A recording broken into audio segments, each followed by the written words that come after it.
In September of 2025, Andrew Huberman welcomed neuroscientist Dr. Christoph Koch to his lab to discuss something science has tried to ignore for decades. Koch brought neuroimaging data that confirmed a pattern that Carl Jung had mapped out back in 1921. Without technology, just by observing his most lucid patients, Huberman was silent for a full 40 seconds when he saw the brain scans. It proved that spiritual awakening isn't a metaphor, it's neurological. And that awakened people live in a reality that's structurally different from most. Jung called this individuation. Neuroscience calls it expanding the perception box. And you're about to find out if your brain has already gone through this irreversible transformation, or if you're still trapped in the collective illusion that 90% of humanity calls normal. Huberman revealed in a conversation with Lex Fridman that he's studied Jung deeply, especially the concept of the shadow. But what he doesn't publicly admit is that the entire neuroplasticity protocol of the Huberman lab is a scientific translation of the Jungian process of individuation. The difference? Jung discovered this. Working with patients who had profound psychological breakdowns, Huberman validated it with fMRI, electrodes, and metrics. And now, there's a 5-question neurological test that reveals if you've already gone through the awakening, or if you're still sleepwalking, like most of the population. This test was developed by Dr. Marjorie Woolacott, who received $7.2 million to study spiritually transformative experiences. She discovered that awakened people have brain signatures that are impossible to fake. If you lie about being awakened, your brain will snitch on you. Jung realized in 1913, during his own psychological breakdown, that there are stages of consciousness that most people never reach. Not because of a lack of intelligence, but because the ego is structured to avoid individuation. The ego wants social survival, not truth, and awakening means sacrificing social comfort for psychological lucidity. Huberman, in his episode with Dr. James Hollis, admitted that the Jungian shadow is the part of the psyche that, when brought into awareness, contradicts all the values you swear to uphold. In other words, awakening isn't mystical enlightenment. It's confronting that you are the opposite of what you think you are, and the brain resists this with measurable defense mechanisms that appear in neuroimaging as hyperactivation of the anterior insula and the anterior cingulate cortex. You literally feel physical pain when the truth tries to emerge. That's why most abort the process before completing it. Spiritually awakened people experience 7 specific neurological phenomena that science confirmed between 2024 and 2025. I'm going to reveal the first 5 now, and the last 2 will force you to admit if you've really awakened or if you're just consuming content about awakening as intellectual entertainment. First phenomenon, breaking the perception box. Dr. Christoph Koch explained to Huberman that every human being lives inside a unique perception box, formed by memories, beliefs, and traumas. This box filters reality and creates the illusion that you're seeing the world as it is, but you're seeing your psychological programming, projected. Jung called this the persona, the social mask. You confuse with identity. Awakening happens when the box cracks. Neuroimaging shows that in awakened people, the left inferior parietal lobe dramatically decreases its activity during states of expanded consciousness. This region is responsible for the sensation of a boundary between you and the world. When it shuts down, you lose the sense of separation. This scares people so much that most run screaming back to the box. But those who withstand the dissolution long enough move on to the second phenomenon. permanent activation of the default mode network in a different way. 2024 studies showed that awakened people have a DMN that functions in reverse. Normally, the default mode network activates during daydreaming when you're not focused. In ordinary people, the DMN generates repetitive thoughts about the past and future, anxious rumination, self-criticism. But in people who've undergone profound spiritual transformation, the DMN enters a state of active quietude. It remains on, but doesn't generate a mental narrative. It observes, without judging. Jung described this as the transcendent function, the ability to witness the psyche without identifying with it. Huberman mentioned in several episodes that meditation alters the DMN. But what he doesn't say is that permanent awakening means your DMN never returns to the compulsive narrative mode. You literally can't believe your own automatic thoughts anymore. And this creates the third phenomenon. Measurable synchronicities. Jung coined the term synchronicity to describe meaningful coincidences that have no causal relationship. Skeptics call this confirmation bias, but neurotheology research from 2025 discovered that awakened people have hyperactivation of the brain's salience network, the region that detects relevant patterns in chaos. This network connects the anterior insula with the anterior cingulate cortex. In awakened people, this network is 47% more sensitive than average. In other words, your brain literally detects patterns that others ignore. It's not mysticism, it's amplified information processing. Huberman spoke about this in a veiled way when he discussed flow states and how elite athletes perceive the game in slow motion. Spiritual awakening is that state, applied to your entire life. You see connections, read people, anticipate events, not because you're psychic, but because your brain processes more data per second. The price?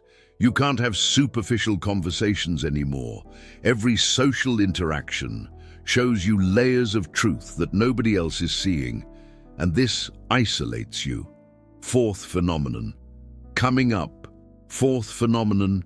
Boundless empathy and subsequent exhaustion. Mirror neurons in awakened people are hyper-responsive.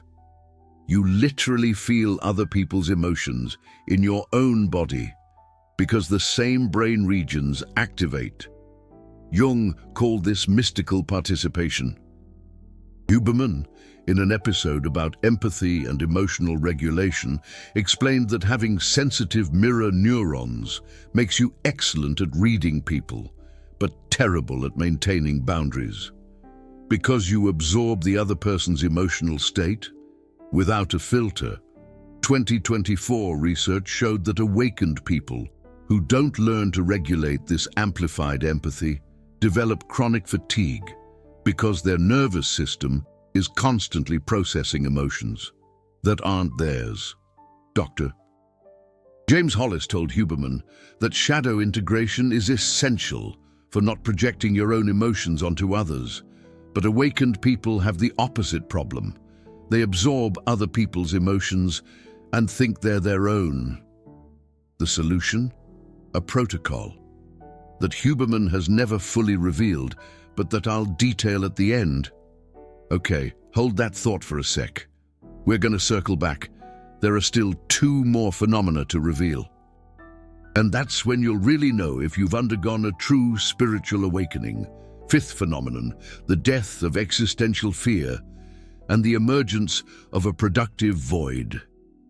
Carl Jung wrote that individuation culminates in a confrontation with the self, the archetypal core that transcends the ego. When that happens, the fear of death simply vanishes. Not because you believe in an afterlife, but because you stop identifying with the narrative of being someone. Neuroimaging of individuals who have experienced near-death experiences or a profound spiritual awakening shows a permanent reduction in amygdala activity in response to existential threats. They literally aren't afraid to cease to exist. But this creates a vacuum, because all normal human motivations, money, status, approval, are strategies to avoid symbolic death. When the fear of death dies, those motivations start to feel, well, infantile. And you enter a productive void that Jung called nigredo, the black phase of psychological alchemy. Andrew Huberman touched on this point when he discussed purpose and intrinsic motivation with Lex Fridman. But he didn't go deep because it scares his audience. Who wants optimization, not existential disintegration? Awakened people know that ego-based motivation is an illusion. But how do you live without it? And that's where the hybrid protocol that unites Carl Jung and Andrew Huberman comes into play. But first, I need to reveal why science has hidden these connections for so long. So, why does modern neuroscience avoid publicly validating Carl Jung? 3 main reasons. First, academic bias. Jung is often viewed as a mystic, not a scientist, despite having created the word association test, psychological typology, and dream analysis based on empirical data. Second, financial implications. If spiritual awakening is neurological and freely accessible, the entire mental health industry, pharmaceutical companies, and the self-help empire lose power. You can't patent individuation. Third, a threat to social control. Awakened individuals don't blindly obey authority. They don't compulsively consume. They don't have existential fear. They are economically and politically uncontrollable. That's why studies like Dr. Woolacott's receive $7.2 million in private funding, but you never see them in mainstream media. That's why Andrew Huberman talks about dopamine and sleep, but avoids delving deep into the Jungian shadow, because waking up is dangerous to systems that depend on you, sleepwalking. So now, what do you do with this information? Here's the hybrid Carl Jung, Andrew Huberman protocol for navigating a spiritual awakening without psychological breakdown. This protocol isn't in any single full episode of the Andrew Huberman Lab podcast, but it can be pieced together from fragments he's dropped in conversations with Lex Fridman, Dr. James Hollis, and Dr. Christoph Koch. First phase, shadow mapping with targeted neuroplasticity. Jung said that you must confront the shadow through active imagination, internal dialogue with repressed parts of yourself. Huberman has shown that active visualization activates prefrontal regions and alters limbic connectivity. Combine the two. Every day, 10 minutes before bed, when your brainwaves are in theta, access a difficult emotional memory. Don't analyze, just observe. This activates the default mode network in witness mode, non-narratively. After 30 days, you'll notice that patterns of self-sabotage start to become obvious. Not because you're thinking more, but because you're seeing without defending the ego. Second phase, regulation of amplified empathy with vagal protocols. If you have hyper-responsive mirror neurons, you need to reset your vagus nerve daily. Andrew Huberman teaches physiological sighing. 2 inhales through the nose, 1 long exhale through the mouth. Do this 3 times after any intense social interaction. This deactivates emotional absorption mode and returns your nervous system to its baseline. Carl Jung never had this tool, but he described the need for psychological differentiation, separating your emotions from those of others. Vagal breathing is the neurological shortcut. Third phase, anchoring expanded consciousness with a circadian routine. Dr. Christoph Koch explained that expanded consciousness is unstable without a supportive biological structure. If you awaken, But don't sleep for 8 hours. Don't expose your eyes to morning sunlight, and don't regulate your glucose. Your brain cannot sustain neuroplasticity. Awakening without optimized biology becomes psychosis. That's why Carl Jung had a breakdown in 1913. He expanded his consciousness without a physical protocol. Andrew Huberman has the physical protocol. But without Jungian depth, it becomes empty optimization. Combine them. Wake up with the sun. 10 minutes of direct light in your eyes. This anchors your circadian rhythm and stabilizes your mood during psychological transformation.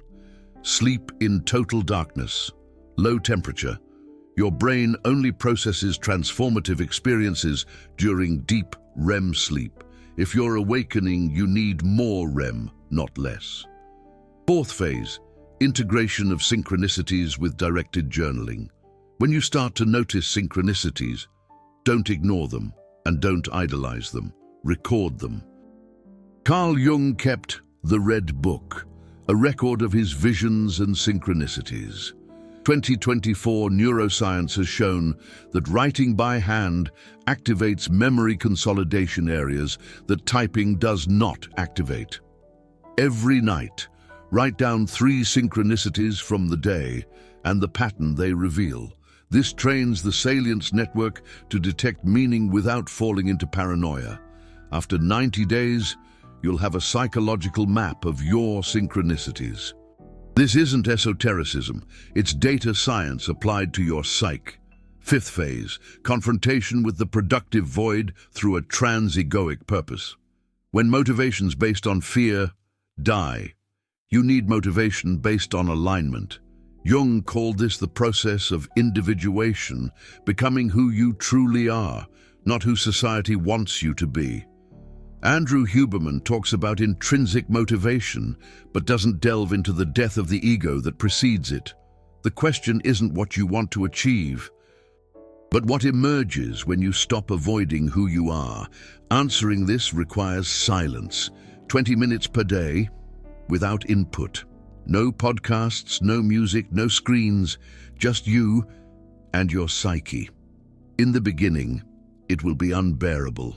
Your ego will scream, create false urgencies, invent problems, endure it. After 60 days, something emerges. It's not a mystical voice, it's clarity. Carl Jung called it the self. Andrew Huberman might call it activation of the ventromedial prefrontal cortex.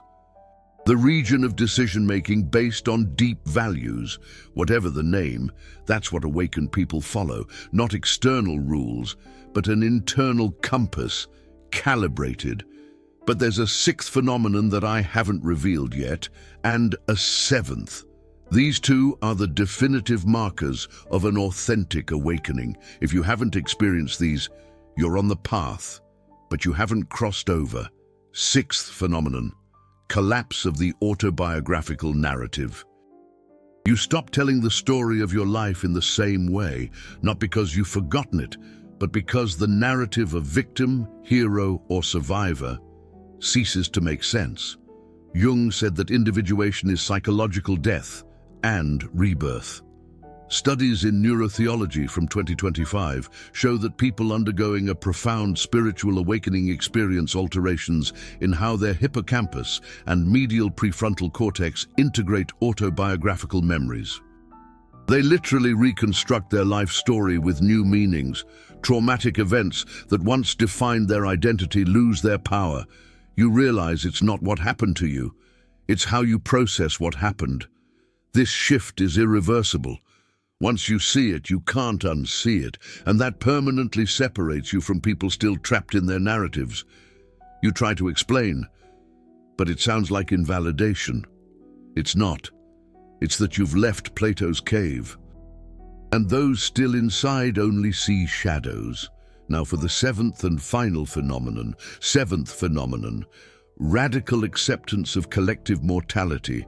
Not only does your death cease to scare you, but the death of humanity also. You stop feeling the urgency to save the world because you realize everything is cyclical. Carl Jung studied mythology and saw that all civilizations collapse, not due to moral failings, but due to archetypal exhaustion. Spiritual awakening pulls you out of the illusion that progress is linear. You see that humanity is in a loop, repeating the same patterns under different guises. And this doesn't depress you, it liberates you, because you stop carrying a messianic responsibility. Andrew Huberman will never talk about this, because it would be channel suicide. But Carl Jung wrote about it in Symbols of Transformation. Awakened individuals accept chaos, impermanence, the futility of control, and paradoxically, this acceptance unleashes massive creative energy because you stop wasting energy resisting reality. Neuroimaging confirms people with radical acceptance have lower activity in regions of anxious rumination and higher activity in regions of spontaneous creativity. They don't plan less, they flow more. If you've experienced all 7 phenomena, you've awakened. If you've experienced 4 or 5, you're in the process. If you've experienced fewer than 3, you're consuming content about awakening, but you haven't awakened yourself. And that's okay. Awakening doesn't make you superior, it makes you different. And different is lonely. That's why Carl Jung had so few close friends. That's why Andrew Huberman, despite his millions of followers, admits in interviews that he lives in isolation. Not by choice, but because expanded consciousness doesn't fit into normal social conversations. You can't fake interest in small talk when your brain is processing collective archetypes and civilizational patterns. You smile, nod, but inside, you're in another dimension of processing. So, what do? First option, go back. Recontract your consciousness. Focus on tangible goals. Consume entertainment. Avoid depth. Many do this after a glimpse of awakening. It's valid. Second, integrate. Accept that you live in 2 worlds. The superficial and the profound, and transition between them with skill. This requires mastery. Carl Jung called it the transcendent function. Andrew Huberman might call it cognitive flexibility. Third option, dive in. Abandon conventional life and dedicate yourself fully to individuation. Few do this. Carl Jung did, monks do, artists do, but there's a cost. You lose social belonging. You become a stranger to family, friends, society, but you gain truth. And for some souls, truth is worth more than comfort. The only certainty is that once you see the 7 phenomena, you can't unsee them. You can deny, you can distract, but your brain has already changed. The neural connections have already been formed. The default mode network already operates differently. The box of perception has already cracked. You can try to glue the pieces back together, but the light has already entered. And now you have to decide if you're going to live according to what you saw, or if you're going to pretend you're still sleeping. Carl Jung said that the worst tragedy isn't not awakening. It's awakening and pretending you haven't.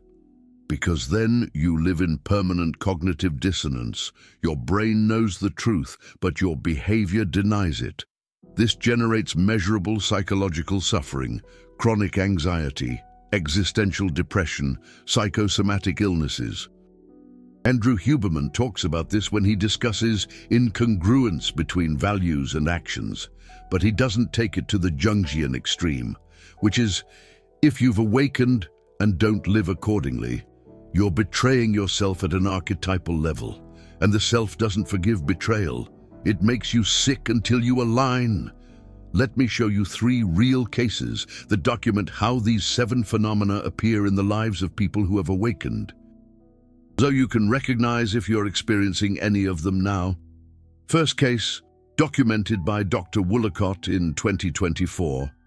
A 43-year-old neurosurgeon, impeccable career, stable family. During a routine surgery, she had a sudden depersonalization experience. She described it as if she had left the box of perception instantly. For 90 seconds, she saw herself operating from outside her body, but maintained total motor control. Finished the surgery without error. But after that, phenomenon number 1 activated permanently. She could no longer believe she was just the body. In the following months, phenomena 2, 3, and 4 emerged. Her default mode network entered active quietude. Synchronicities began to appear daily. Empathy amplified to the point of physically feeling the pain of her patients. She sought psychiatric help, thinking she was going insane. They did an fMRI. They discovered that her brain had completely reorganized. Greater connectivity between regions that normally don't communicate. Lower activity in the narrative ego. She didn't have a disease. She had an awakening. 2 years later, she left neurosurgery and opened an integrative clinic. Not because she rejected science, but because she saw that science without expanded consciousness treats the symptom, not the root cause. Her latest report: she experiences all 7 phenomena daily, lives in 2 worlds simultaneously. The scientific and the transpersonal. Second case, a 29-year-old man, software engineer, had no interest in spirituality. Carl Jung, none of that. Took a psychedelic in a therapeutic context to treat resistant depression. During the experience, he experienced complete ego death. Phenomenon 5 activated abruptly. Existential fear disappeared completely. He described it as if he had seen that there's no separate I to die. He came back from the experience relieved of depression, but lost motivation to work, because all his goals were based on avoiding inadequacy, on proving his worth. Without fear, those goals seemed empty. He entered the productive void that Carl Jung called nigredo, spent 6 months without clear direction, but he applied a hybrid protocol without knowing it. Started writing daily about synchronicities, regulated his sleep, practiced active imagination. After 9 months, phenomenon 6 emerged. His autobiographical narrative collapsed. He stopped seeing himself as a victim of a difficult childhood, stopped seeing himself as a hero who overcame it, saw that his entire identity was a psychological construct, not a fixed reality. Now he works part-time, earns less, but lives in alignment. Okay, so one last account. He says the difference between before and after spiritual awakening is that before, he lived on ego autopilot. Now, he lives in continuous, conscious presence, and that this is simultaneously liberating and isolating because nobody around him understands. Third case, Carl Jung himself. In 1913, at 38 years old, Carl Jung broke with Freud and entered a profound psychological crisis that lasted until 1919. He called it confrontation with the unconscious. During these years, Carl Jung experienced all 7 phenomena in an extreme way. His perceptual box completely shattered. He had visions, internal voices, confronted archetypes.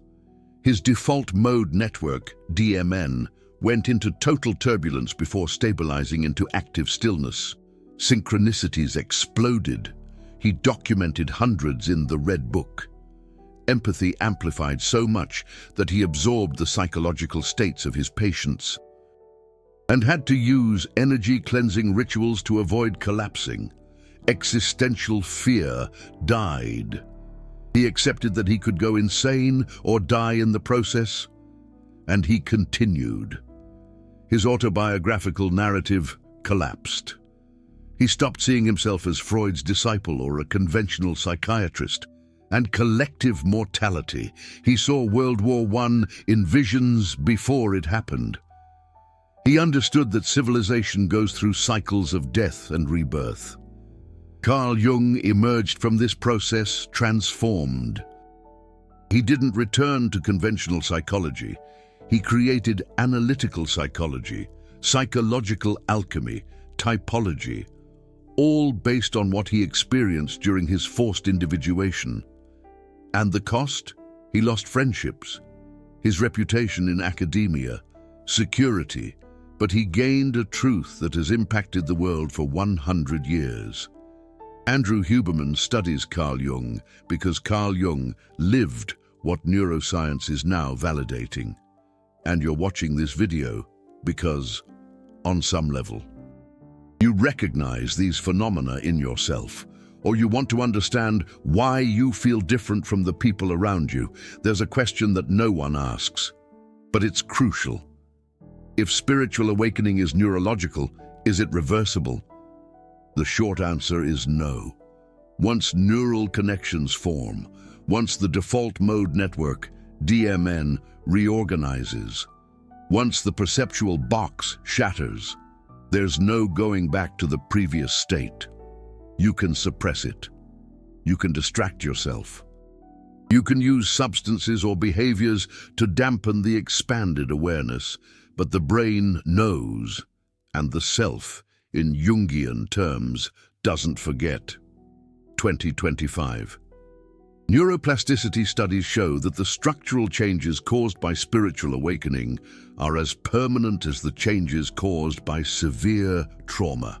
The difference is that trauma contracts consciousness. Spiritual awakening expands it. Both alter the neural architecture irreversibly. So, if you're in the middle of the process, know that there is no shortcut back. You can only go forward, integrating, or get stuck in the middle in dissonance. And dissonance hurts more than either of the other two options. You've just discovered the connection that academia hides between Carl Jung and Andrew Huberman. You've seen that spiritual awakening has a measurable neurological signature, that awakened people live in a structurally different reality, that there's a hybrid protocol to navigate this without collapsing. This information isn't concentrated anywhere. I had to cross-reference Andrew Huberman Lab podcast episodes, 2024 and 2025 studies, Carl Jung's works, accounts from Dr. Woolacott. Producing this kind of content costs time, risk, and deep research. This isn't generic motivational video stuff. It's a bridge between cutting-edge neuroscience and deep psychology that few have the courage to build. If this video has brought you clarity that you can't find in any optimization protocol or vague spirituality, consider using Super Thanks. It's not just financial support, it's you saying, continue revealing what mainstream science and commercial spirituality are hiding. Each Super Thanks funds the next research, the next impossible cross-reference between Carl Jung and Andrew Huberman that no one else is doing. You're not paying for entertainment. You're funding the translation of suppressed knowledge. Click on the golden heart below if you're part of those who want truth, not comfort. Now the decision is yours. You can close this video and go back to optimization protocols that ignore psychological depth. You can consume spirituality that ignores neuroscience. Or you can integrate both and live what Carl Jung called individuation and Andrew Huberman calls self-directed neuroplasticity. But understand, this integration transforms you permanently. You will no longer fit into superficial conversations. You will no longer accept shallow answers. You will no longer follow authority without questioning. You become a stranger to those who are still sleeping, and that is loneliness. But it's also freedom, because you stop living the life that society programmed and start living the life that your psyche demands. Carl Jung paid that price. Andrew Huberman pays it in a veiled way. And if you recognize the 7 phenomena in yourself, you're already paying it, whether you want to or not. The only real choice is whether you're going to pay consciously, integrating, or unconsciously resisting one last revelation. This video didn't find you by accident. If you've made it this far, your brain is already in the process of spiritual awakening, or close to it. The algorithm brought you here because you watch content that signals a search for depth. Carl Jung would call this a synchronicity. Andrew Huberman would call it a pattern of online behavior correlated with openness to new experiences. A personality trait associated with elevated neuroplasticity. Whatever the name is, you're here because you need to hear this now, not tomorrow, not last week, now. And what you do with this in the next few days will define whether you advance in individuation or abort the process. Choose consciously, choose lucidly, because awakening without integration is crisis, and crisis without support is collapse. You have the protocol, you have the science, you have Carl Jung and Andrew Huberman translated. Now, you have to decide if you're going to apply it or just know it intellectually. And your brain is going to charge you for coherence. In the comments, I want to know how many of the 7 phenomena you've already experienced. Just write the number from 1 to 7. If you've experienced all 7, write integrated. If none yet, write observer. No judgment. I just want to map at what stage of awakening the audience of this channel is. Because if the majority is already in an advanced process, the next videos will dive even deeper into the Carl Jung-Andrew Huberman synthesis that no one dares to do.